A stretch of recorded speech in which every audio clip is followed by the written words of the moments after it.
what can you suggest to them that would be like the first steps that they need to do to really kind of think about this deeply?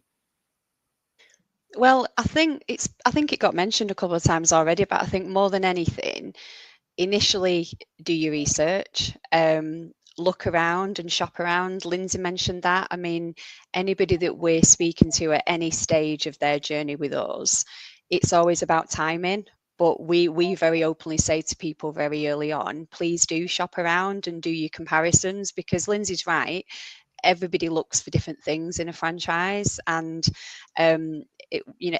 that's different to everybody, whether people want the support, whether people it could be the cost, it could be anything. But I think definitely do your research. We always say to speak to the people doing it already. So we're, anybody that any of the team speak to, we'll always put them in touch with any travel counsellors from a similar background, because again, they started that journey. They will be very honest, what's been good, what's been bad, what hasn't worked, because franchising is hard work. Even though it's got lots of pros, it's also very hard work, and obviously hearing from everyone today knows that. But it's very much about what you put into that for the results that you'll see. And again, everyone's different with that, because as Lindsay's doing that on a gradual scale, and lots of people like to do it like that, whereas some people think, actually, I want to come in and hit the ground running. So again, that will differ dependent on who you're looking at.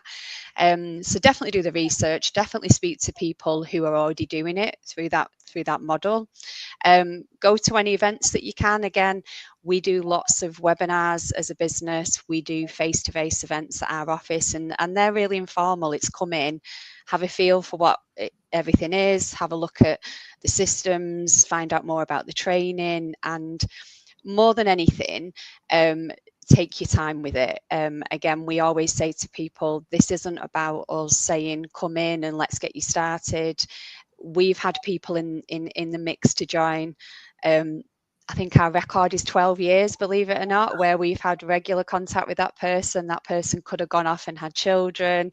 Their circumstances could have changed, but we've kept in touch, and the trust is there, really. And when the time is right, and if it is right that they come to us, they'll pick the phone up, and that's where the process starts. So I think the timing is really key, because again, everyone on this call will know that. But if you're going into a franchising, it's nice to be quite financially stable as well, because although you can get your business moving quite quickly, it doesn't all come overnight. So the finances are really key with that as well. And I think more than anything, and Danny said this earlier as well, which was quite key, and even with what Lindsay's doing, get your partner or your family to really understand what you're doing as well, because they're a huge support to you, especially in the early days, because it's a huge change from what you may have been doing for the past 20 years. But get them to really understand what you're doing as well. And again, we have events that their partners may come along to it as well. They get really involved with it, and they're generally the ones that ask the questions that sometimes that person isn't thinking about. But getting them to get on board with that as well, because I think in the beginning that really supports you as well, knowing that you've made the right decision, and they'll understand the highs and the lows with that very early on as well. So the research is the big one. The timing is definitely key, and being able to speak to people who've previously done that, and not being afraid to reach out, because people are very honest in that. And more than anything, have your own plan of your journey, because again, everybody wants to become a franchise owner for different reasons, whether it is work-life balance, whether it is finances, whatever that may be, but have your own plan in mind as well. Brilliant.